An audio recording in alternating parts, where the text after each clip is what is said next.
Hold on. You can send messages to that. Good evening and welcome. Let me just get my earphone ready.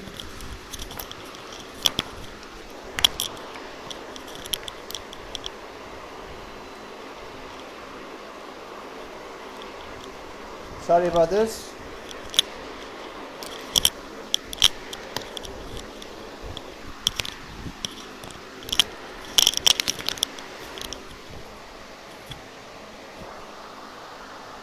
Hi, can you hear me?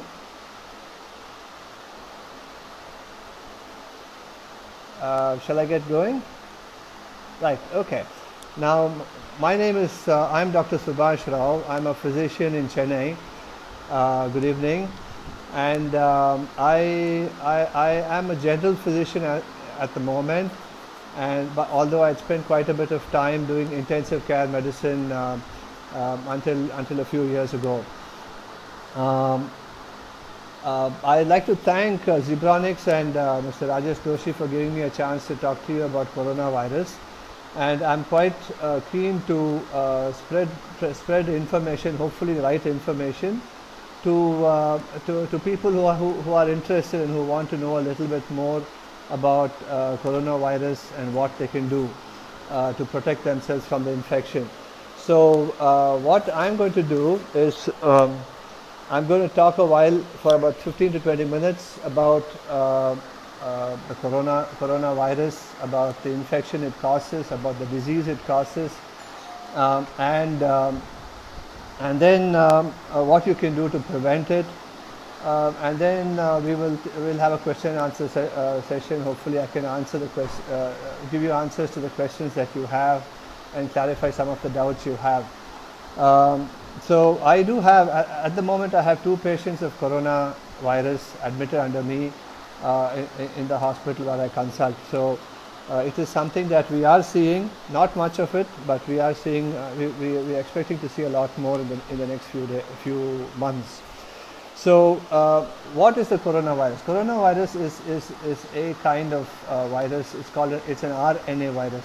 You have DNA viruses and you have RNA viruses, and most of the times it causes a simple respiratory infection like a cough and a cold. But this coronavirus that's going around, called the SARS-CoV-2, causing the COVID-19 disease, is special in that it has been very infectious, highly infectious, and quite dangerous to quite a few people, especially those that are weak, who have a weaker immunity and a weaker body constitution. So it's called the coronavirus. I've got a few papers which I've taken a print out of because I can't share my screen with you. And this is how the virus looks. And the red bits are the surface receptors on the virus, and this helps it enter the body, helps it attach to the cells of the body. These receptors bind to what's called the ACE2 receptor in the cells, especially of the respiratory tract and the intestines, and this helps the virus enter the cell. And it's called the coronavirus because it looks like the crown. You can see it like the surface projections on the crown. You have similar projections on the virus itself, which is like a tennis ball, which is spherical. So so this virus, the first infection came to light in Wuhan in China, and it is believed that it started off in the live animal market in Wuhan, and from there on spread to few people there, spread throughout the city of Wuhan, and then it moved to Iran, Italy, and the rest of the world. From there to the rest of the world. So initially, we used to think that only people who came from abroad were at risk for spreading the infection and suffering the infection, coronavirus infection. But what now is happening in India is people who have already caught the infection are spreading it to other people in the neighborhood. So we do expect, since there's been an international clampdown on travel, we do expect, we don't expect new infection to come to India, but it's more of people who gather together in big crowds, catch the infection, and take it back to their homes and their communities where they live. So, so coronavirus is an RNA virus. It is believed to be a zoonotic infection, meaning it has spread from an animal genus to human beings, and it causes the COVID-19 infection. The disease is called COVID-19. The virus is called coronavirus, and now it is spread apart from Antarctica. It is spread throughout the world. Every continent, every country has corona there. So how does it spread? Now, like all respiratory infections and flus, this requires close contact between those who are suffering and those who are not suffering for it to spread from one person to the other. So what happens is, when someone coughs or sneezes or even talks, there are droplets, microscopic droplets, which come out of their nose or their mouth, and when these droplets land on the eyes, nose or mouth of people within a 2-meter radius, the virus enters the body, spreads in the blood, goes to the lung, goes to the respiratory tissues, for which it has a special attraction, and then causes the infection. So this is called direct spread, or what's called droplet infection. And these droplets are extremely small, usually not visible to the eye. They're about 5 to 10 microns in size. And 1 micron is 1,000th of a millimeter. So 5 to 10 microns is actually pretty small. So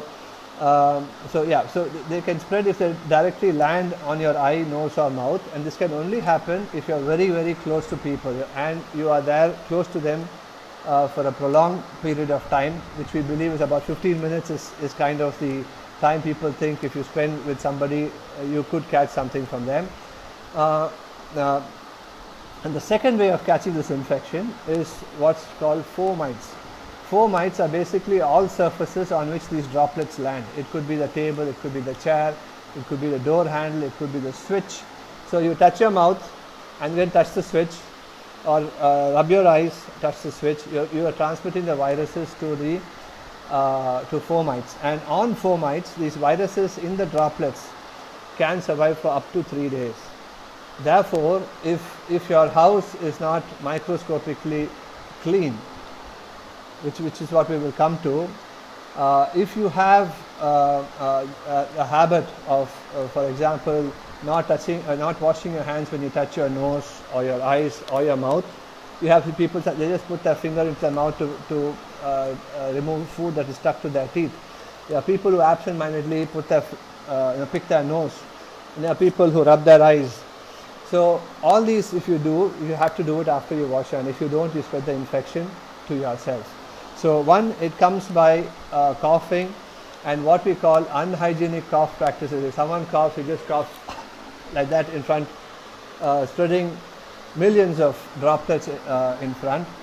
You are supposed to cough into your sleeve or sneeze into your sleeve. So when you don't do that, so it spreads by droplets, and second by fomites. So once it comes into you, what happens is you go into what's called an incubation period. Incubation period is, let's say 10 viruses enter your body. Now for it to cause an infection, cause a disease, it has to be millions and trillions of viruses in your body. So the time taken for the 10 viruses to enter your body to become, say, a few millions or billions or trillions and to cause a disease is called the incubation period. So once the virus multiplies to a certain population, then you develop a fever, because it stimulates an immune response, and the immune cells produce fever in an attempt to suppress the multiplication of the viruses. So I have a small drawing over here. Let me try to show that to you. Now, I'm sorry I'm showing it like this, because again my screen cannot be you can't see my screen. So mild COVID illness, this is what happens. So you have over here the incubation period, which is up to 14 days for the coronavirus. On an average, it's about 5 days. Now 0 is when the virus starts to cause a problem, and usually after after it multiplies, there is a pre-symptomatic period of about 2 days where it's got enough to cause problems like tiredness and weakness, but you may not have any fever. And then the fever starts usually on the second day and can go on for 3 to 4 days or even up to a week. And this is the first week of infection when you have a mild infection, when you have a mild coronavirus infection. So, and after the second week, you go into the recovery phase, and then you have a cure phase, okay? Cure or complete recovery. Now, this is what happens in a mild infection. We'll come back to the statistics, but basically it takes about 2 to 14 days, they say, on an average about 5 days for it to start causing problems once you catch the infection, and then about a week of symptoms with fever, diarrhea, weakness, tiredness, body pains, headache, dry cough, etc. And another week to 2 weeks to recover, and then you're all right. This is what happens when you have a mild corona infection. Now let's see what happens when you have a severe corona infection. Now we'll talk more about this when we come to the severity of illness also. Now if you look at this, initially, now severe or critical corona infection happens only in 5% of the population. Again, the incubation period is about 2 to 14 days, and then you have a pre-symptomatic stage, and then you have fever setting in. And this is the first week from 2 to 7 over here. And the first week is generally a time when they are not well, they have a little bit of cough, they have a little bit of fever. And those few people who develop severe disease, in the second week they start to become very, very ill with a strong immune reaction against the infection. Now these people at this point develop severe pneumonia, severe breathing trouble, and low BP, etc., confusion, kidney failure, etc. Multiple organ failures set in the second week, and if they recover, if they recover from the infection and with the treatment that they receive in the hospitals, they take another 2 to 4 weeks to recover. Totally, the entire illness could take about 1.5 months from the time of onset of fever till recovery. Now, so this is what happens when you have a severe coronavirus infection. So, what are the symptoms? So for most people, the symptoms start off with a dry cough, with fever. Usually, most of them have high fever, but about 25% can have only a mild fever. Then they can have breathing trouble, they can have diarrhea. One of the about 20-30% of people can have loss of smell and loss of taste, or improper taste.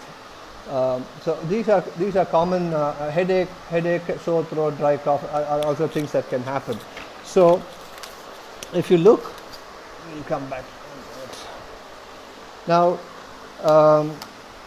So it starts off as a minor respiratory infection, and for some people, like let's again, if you look at people who have caught the infection, there have been certain populations, like people who are caught in cruise ships in certain countries like Iceland, where they have a very high testing rate, and in these places they have found that 25% of people are positive for coronavirus but have no symptoms at all, don't have fever, don't have cough, cold, nothing. Now of the 75%, 81% only have mild infection, that is mild cough, cold, mild fever, etc. About 10% will have severe enough infection to be admitted to hospital, and another 5% will be severe enough to need to go to the ICU, to go on the ventilator, etc., and who are very high risk for dying. So let's look at one more. If you look at this is data from China. If you look at on this side, it mentions the different age groups, 80, 30 to 79, 20 to 29. You find in the two extremes of age, that is below 10 and above 80, there are not many people, only about 3%. The bulk of the infection happens in people between the age of 30 and 79. And also, men are slightly a higher risk of developing corona infection than women. So,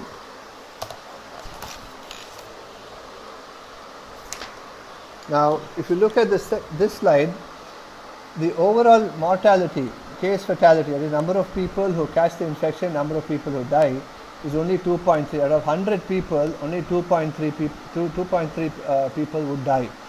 So, but if you look at this, if you look at age, you see 14.8%, that is 15 people out of 100 would die if they are above the age of 80.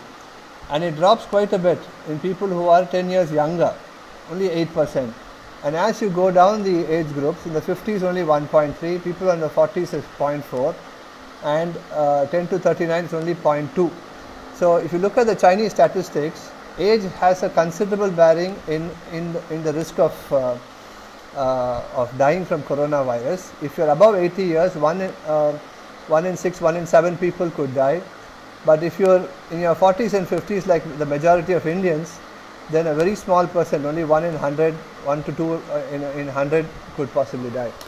So it is not something that we should worry too much about. There are a lot of people who are scared, what if I catch coronavirus? 98% of the times you are going to be all right, and that's something I want to tell everyone. You got to be confident about that. Now, again, I don't think we'll talk too much about this. Again, age-related case fatality rates. Now, if you look at this one, this is statistics from Italy.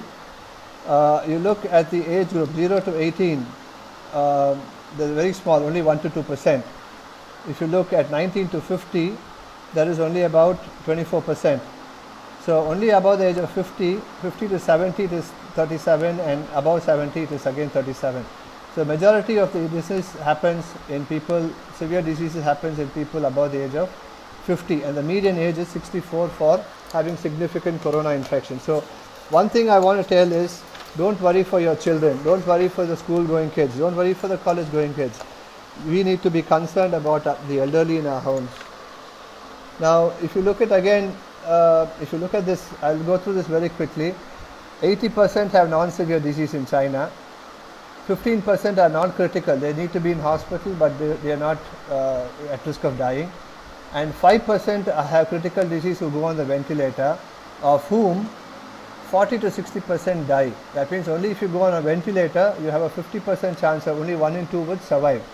And so the higher chances of having critical disease are those who are older, and we will come to that again.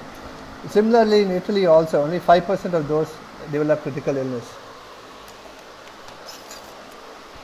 So now, the question is, what are the risk factors for severe corona disease? We believe it's going to come in cycles, and all of us are going to catch it sometime. At least 60% I believe will catch the infection sometime. Now, when all of us catch the infection, those of us who are going to suffer are people above the age, who are likely to suffer are people above the age of 50. Now, and those who are really at risk are people who are above 80. So what are the other risk factors? Now, if you had high BP, if you had high diabetes, if you had heart problems, if you had strokes, if you had irregular heartbeats or atrial fibrillation, if you had kidney failure, if you had cancer, all these are diseases that can increase. You have a chronic lung disease and asthma. All these people who suffer from these diseases have a higher chance of having a severe illness. And in another study they found that you had to have 2.3 of these diseases, that is 2 to 3 of these risk factors for you to have a higher risk of dying from coronavirus. So if you had BP, sugar, cholesterol, and you had not cholesterol, BP, sugar and a heart problem, you were a high risk person. So these people have to be extra careful, and those living with people with these risk factors also have to be very careful that you don't bring this infection from the community to these elderly people or high risk people in your homes.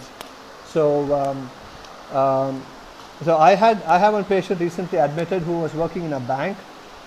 She was going to work alternate days last month, and then we found that her mother was positive first, and now she is positive too, and we are in the process of checking the rest of her family members to see if they are positive for corona. So you may think nothing will happen to me, but it is the elderly that in the household, in your society or in your apartment block who can be at risk. So How do you avoid catching this infection? This is extremely important. And what I want to tell is, no matter what people, what the powers that be decide, we have to take an individual responsibility for preventing the spread of this infection. So, two things is, one is social distancing. The government has done the right thing in clamping down on movement, on closing schools, colleges, stopping us from large gatherings. But on a personal front, what we have to do is to keep 2 meters away from everybody we meet. Wearing a face mask is very important. Now, if anyone's interested, we'll talk about the kind of face mask that can be of use. But wearing a face mask, if you have a cough and cold, wear a face mask inside your house 24 hours a day. If you don't have a cough and a cold, wear a face mask at least when you go out of the house. That face mask will reduce the chances of you coughing and spreading infection to somebody else, and also stop the droplets that somebody else coughs from landing on your nose and your mouth. Wash your hands frequently. Another common way this infection enters is through your hands. So when you touch your eyes, nose and your mouth, you can spread infection. If you wash your hands, it's recommended you wash your hands for 20 seconds every 20 minutes. Whatever you touch, wash your hands. You touch your vegetables, wash your hands. If you touch your phone, wash your hands. If you touch the doorknob, touch the car, wash your hands. Whatever you do, wash your hands every 20 to 30 minutes. So keep avoid gatherings, keep 2 meter distance, wear a face mask, wash your hands, and the last thing would be to keep surfaces clean. We'll come to that again. So now, if you think you have a cough and a cold, what do you do? 1 minute. What's the time? 5:20. We are not doing bad for time. So if you have a cough and a cold, you feel tired, you think you caught the corona infection, what do you do? First thing, contact your doctor or the local hospital. Get advice from them on the phone. A lot of doctors are available on the phone. They can give you advice on the phone, and they can tell you what cough syrup, what crocin or paracetamol or Dolo 650 you can take, what symptomatic treatment you can take. Stay at home. Now, if you have a cough, stay within your room. Ideally, your room should have a bath attached, and you should keep away from other people, and you need to wear a mask. You need to wash your hands every 30 minutes, and distance yourself from other people at home. Now, what happens if you have a fever? Even if you had a fever, if it's only a mild fever, only if you are feeling fine otherwise, take symptomatic treatment from your doctor or the local hospital. Stay at home, stay indoors. Avoid contacting people, avoid meeting people at the door, sit inside your room and let somebody else run the household for you. Now, when should you go to a hospital? You should go to a hospital when you have high fever, when you have some severe symptoms, when you have breathing trouble, for example, when you have a bad headache, when your symptoms are so severe that you need to go to the hospital, you need to go and see a doctor. Now, is it advisable to go to is it advisable to take instructions from the phone? If you have breathlessness, the most important thing for you is to go to the hospital and be evaluated. Now, there is a format. The doctor who checks you out in the hospital will fill out a form and get your corona status checked.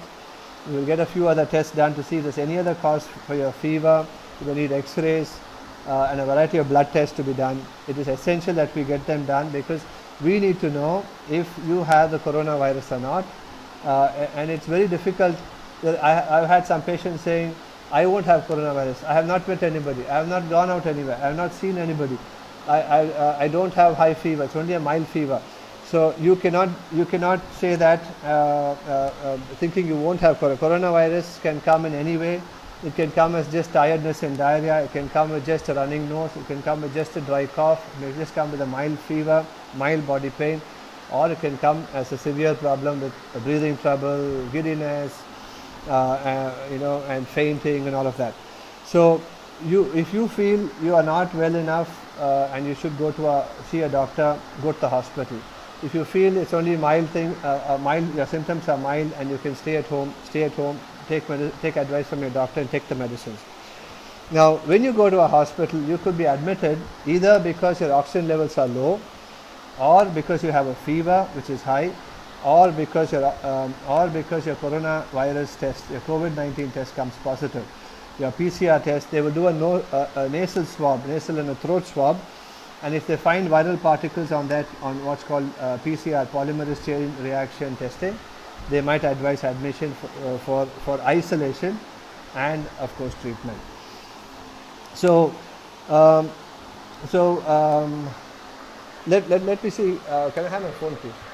There are a few questions which someone has already sent to me. I'll try to answer them, and since we have lots of time, we can then answer any questions that you might have.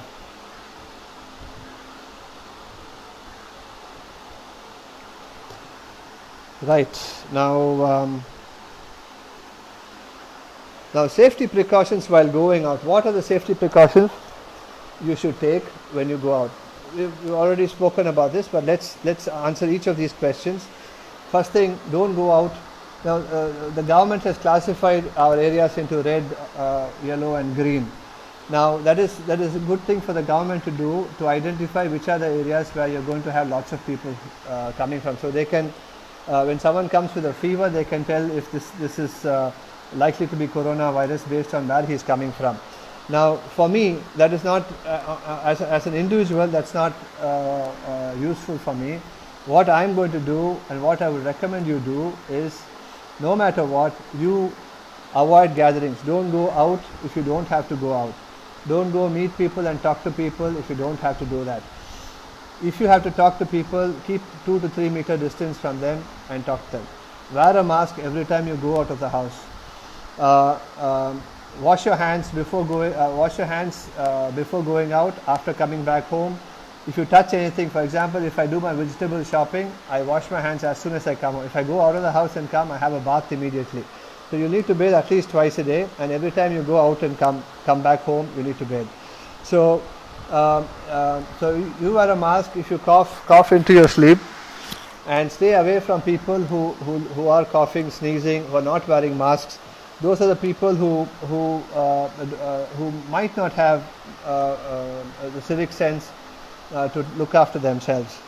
So keep a distance, wash your hands, don't touch your eyes, nose and mouth, and wear a mask. These are important things for you to do. Now handkerchiefs are not really as good as masks. If you know, a handkerchief will fly in the air, it will go up and down.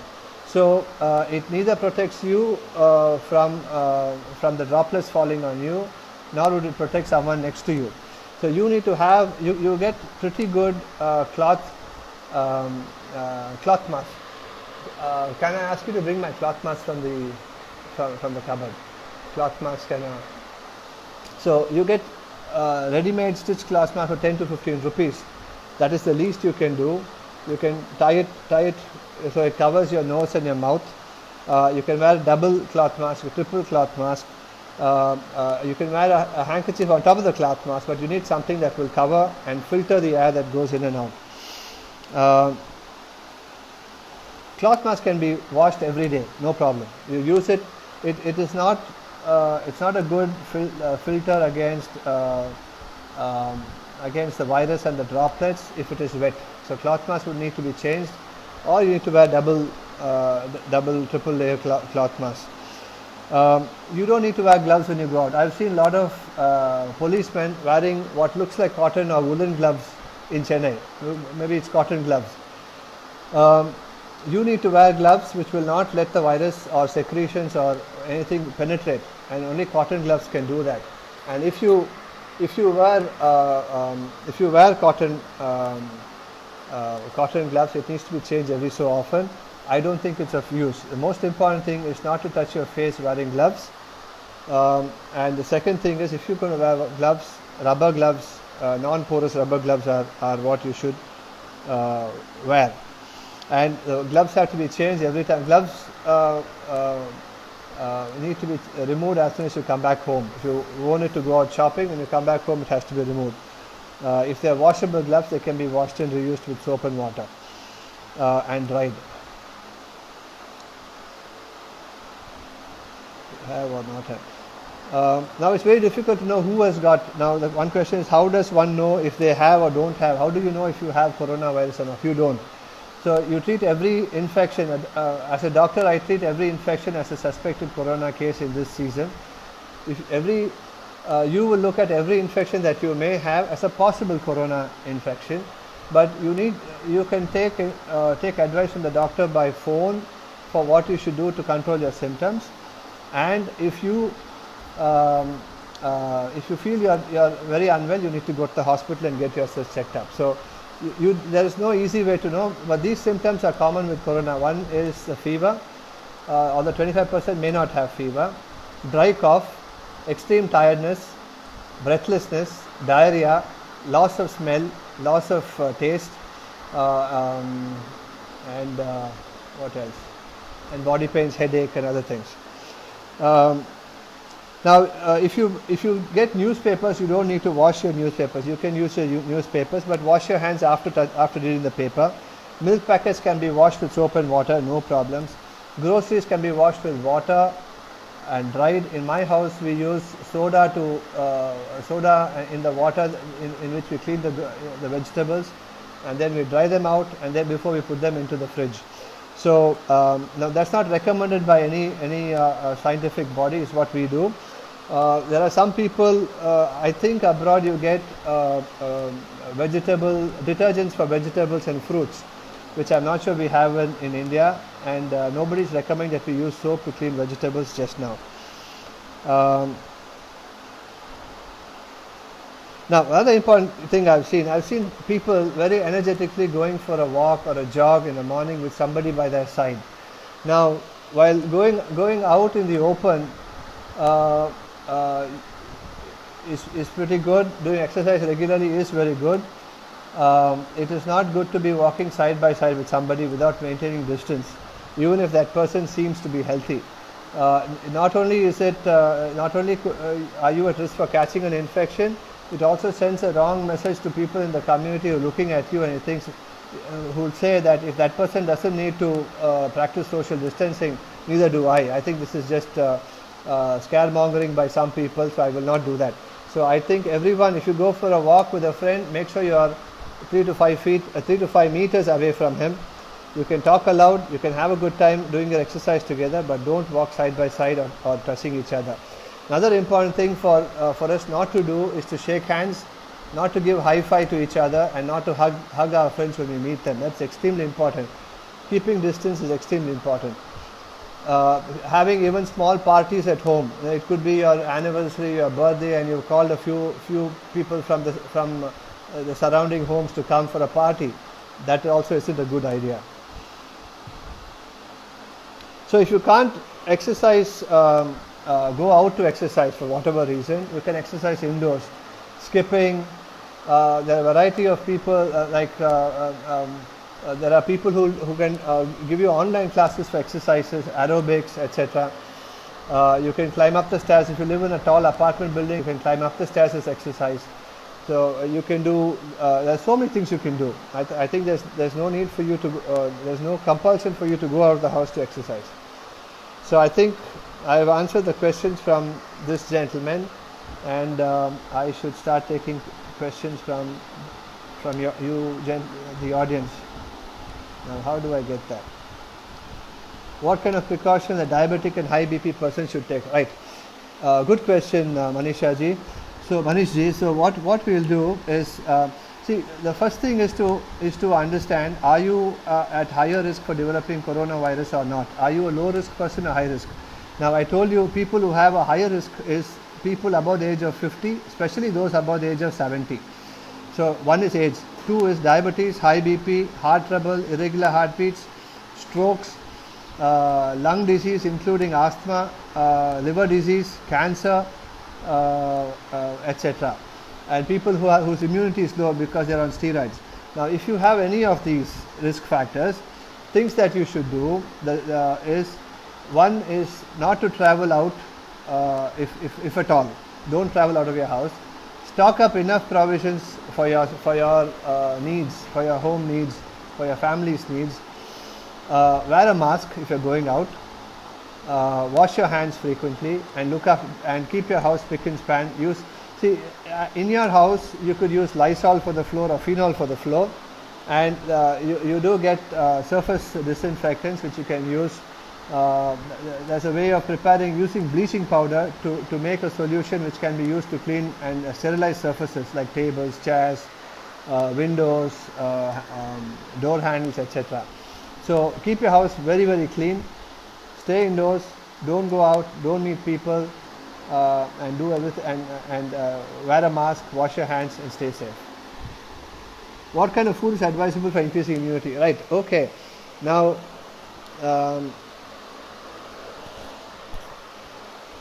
I think that there are foods that help keep you.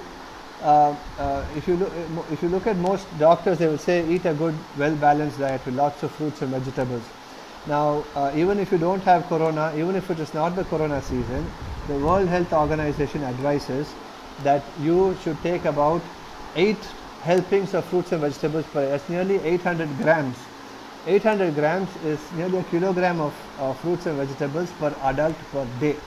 This is not 1 apple a day. People, we grew up hearing an apple a day keeps the doctor away. Now this is nearly 4 apples equivalents of fruits and vegetables. So when you put in 4 apples equivalent of fruits and vegetables, you need to put in fruits and vegetables of different colors. Grapes, pomegranate, mango, papaya, watermelon, orange, musumbi, that kind, different colors. Vegetables of different colors like brinjal, beans, carrot, beetroot, different colors. And each of these different colors gives you a different kind of a vitamin or a phytonutrient which can improve your immunity. Now, having said that, most of us can't have 800 grams of fruits and vegetables for whatever reason, because we're not in the habit of doing that. It might be a good idea to take a few vitamins. Now, even for, especially for the corona, even what I do in my practice is I give supplements of vitamin D, vitamin C, vitamin A, and we give zinc. These are 4 supplements that I give all my patients who have a coronavirus infection. So, so that's what we do. So these vitamins, vitamin A, C, D, and zinc are things that you can take. And you can ask your doctor to give you a prescription for all of this. Vitamin D deficiency is extremely common in India, so you might want to take vitamin D, vitamin C on a daily basis. Now I'm not able to get to the other questions. Is hot water drink? Yeah. Now, I would say there is nothing wrong in hot drinks. In fact, even I have 3 glasses of hot green tea every day. Now, I for my sinus issues, I do what's called jal nethi. I don't know if anyone's heard of jal nethi. And when I use the water to clean my nose using jal nethi, I use pretty hot water. So there are people who say that just today I got a WhatsApp. This is not what the doctor says or advises. But there's a WhatsApp forward saying that people in China have stopped going to the hospital for coronavirus.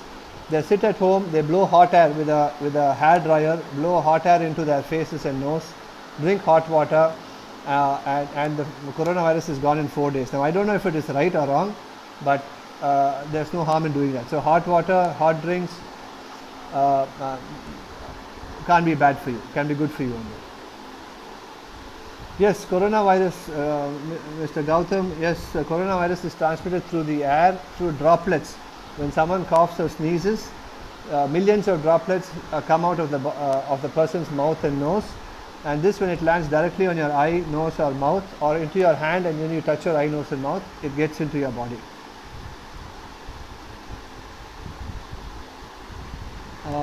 Dino Low, having calcium blocks, not an issue for corona, unless you have calcium blocks that are causing problems in your heart. Now, as we grow older, many of us will have cholesterol deposits in the blood vessels of the heart, which can get calcified over time. Now, per se, that's not an issue unless you have a very bad heart with a heart attack, with low, reduced cardiac pumping, etc.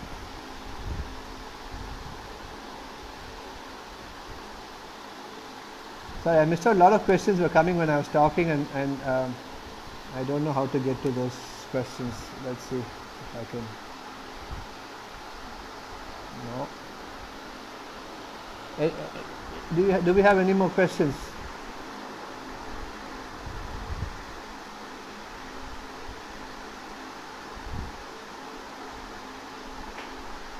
What's the difference between SARI and SARS and Corona? SARS and Corona. SARI, severe acute respiratory illness. Is that what you talk of? SARI. Now, SARI is what we basically severe corona infection will give you breathlessness. And when we say severe acute respiratory illness, we mean someone with a bad cough, cold, severe breathlessness, low oxygen levels, etc. What kind of face mask use? Very good. 1 minute. Can you get the N95 mask? Now, this is the basic cloth mask that we have over here, and it's got four strings. So you tie it like this. Tie the top one first, and then the bottom one. Now, this is the very least that you should do. If you are going out to do some shopping, this is what you should do. The face mask, you should not touch this part of the face mask. You hold it like this, and then after use you can wash it, sun dry it, or dry it anyway, and use it the next day once it is dry. Now I'll show you one more mask. Now this is called the N95 mask. If you look at this, it will say N95 there. Now this mask has to be put on like this, under the chin, over the ear, and this clip, metal clip, has to be closed tight around the nose. So when you breathe, there should be no fogging of your glasses. There should be no leak from here. Now this mask has an expiratory valve, and you can see the valve move. When I breathe out, you can see the valve opening. So this mask will protect me, but not protect you if you are next to me. This does not filter the air that is going out. It lets the air that I am breathing out come out by itself, and you remove it like this. Right. This N95 mask was initially, we were told it is not reusable, but now even the All India Institute of Medical Sciences is advising that you buy 4 N95 masks and use one each day, and you just put it in a paper cover and let it dry, and use it on the 5th day again. And you can use it 5 times before it can be discarded. I've got 3 masks, and what I do is to put it on my car's dashboard, and Chennai being very hot, the dashboard becomes very, very hot, and the car inside, if you park it in the sun, you can't easily sit inside the car. It's so hot. So I sterilize my mask that way, and when I go to the hospital, I wear a mask on top of this. How long does the virus survive on surface? Good question. The virus can survive up to 9 days on certain surfaces, but on an average we believe 72 hours. That's 3 days it can survive on a surface, which is why we tell people, if you go out, if let's say you're in your apartment, you go down to the common areas, you go down holding on to the banister, you climb up the steps holding on to the support. Now if someone has touched the banister with corona infected hands, the corona can survive on the banister for up to 3 days. Now again, I'm not sure how long this virus will survive in Chennai heat and humidity, but it has been shown at least in Western countries where it is much colder, to survive for up to 3 days. So that is why we say we should go out, when you come back home, wash your hands. If you are in the house and someone is coughing, make sure all surfaces are cleaned with diluted bleaching liquid. Can we take Bitumen tablets? Vitamin, yes, definitely. Vitamin tablets are a must, and I recommend you speak to your doctor to get a prescription for vitamins.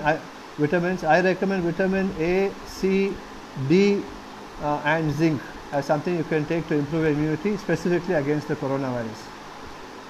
Which mask is best to use while you have to wear it the whole day? Right, most masks will not last for a whole day. Now these masks will get wet very soon, the cotton masks. the surgical masks which you see doctors wear, the blue or the green ones, those are supposed to be last only for 2 to 3 hours.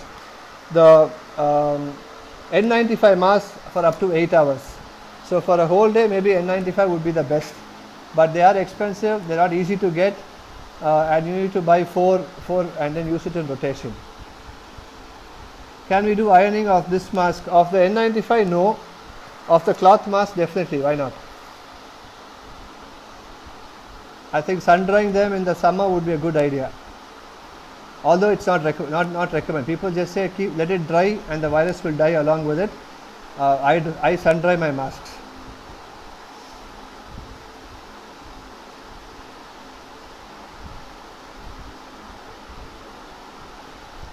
Right? Most welcome.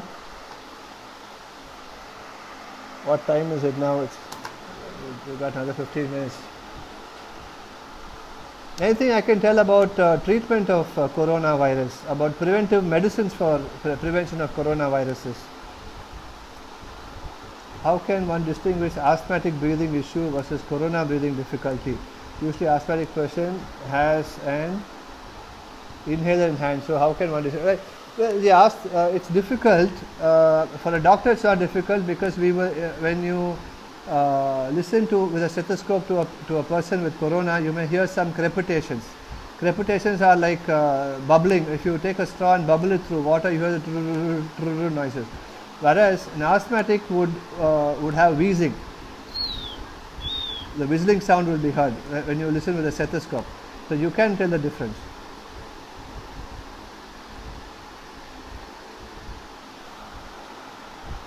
Thank you, Raju Bhaiya.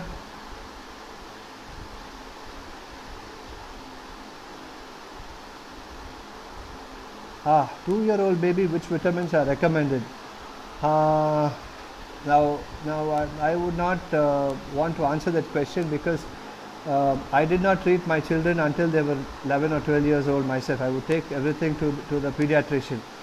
But having said that, my sons have been on some kind of vitamin from the age of 3 to 4 years for no specific reason, just that the pediatrician wanted them to have calcium, B complex, multivitamin, etc. So I would recommend you ask your own pediatrician what vitamins you can give a 2-year-old baby.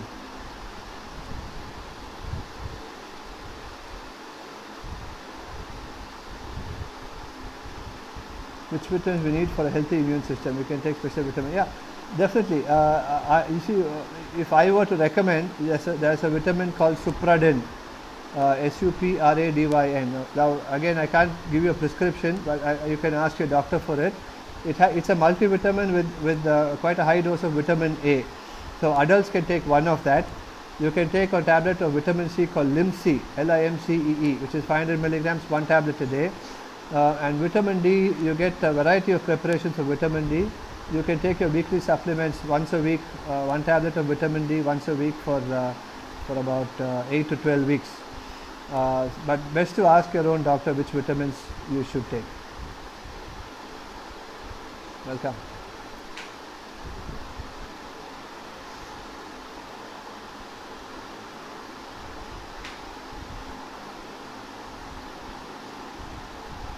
Right. It's been a pleasure. Thank you.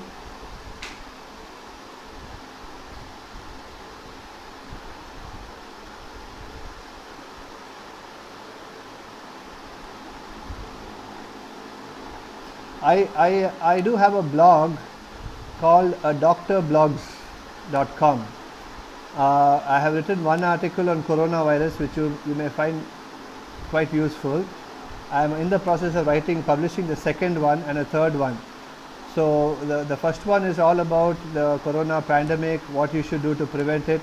The second one is about how, which is going to be published shortly, is how you might be assessed in a hospital to give you an idea. Because protocols in different parts of the country itself may vary. The third one I want to write is how the disease happens inside the body, what are the changes, and what are the medicines that would work, what is the evidence for medicines. There are very few medicines that will work, but that's what I want to write the third article on. So you could check adoctorblogs.com. Thank you all for listening. I hope it was useful.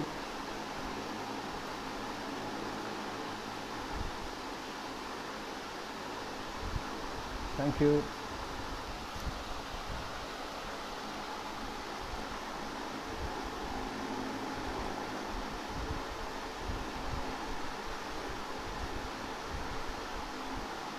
Are there any more questions? Do you want to know about preventive medicines that you could potentially take?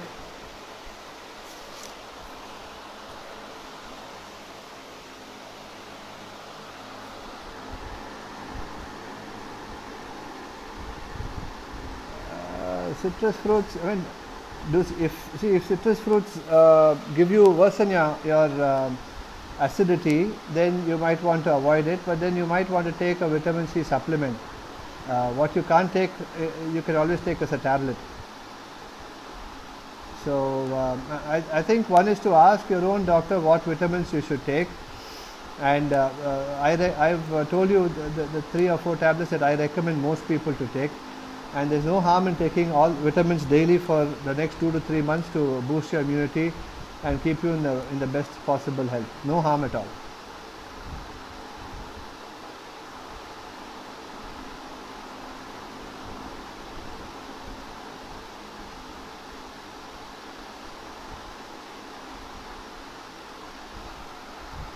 Yeah, smoking can, people who smoke have worse corona infections than people who don't smoke. So there are very good medicines that we have to help you stop smoking.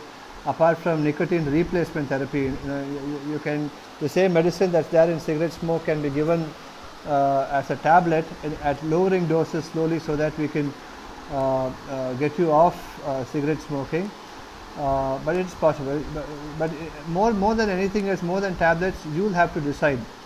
That you're going to quit smoking altogether. Not true. Breath holding for 10 seconds is not a test to confirm or to disprove corona infection. It just means it just tells us how much your lungs are affected or how strong your lungs are. So if your lungs are normal like mine, I can hold my breath easily for 40-45 seconds, not a problem.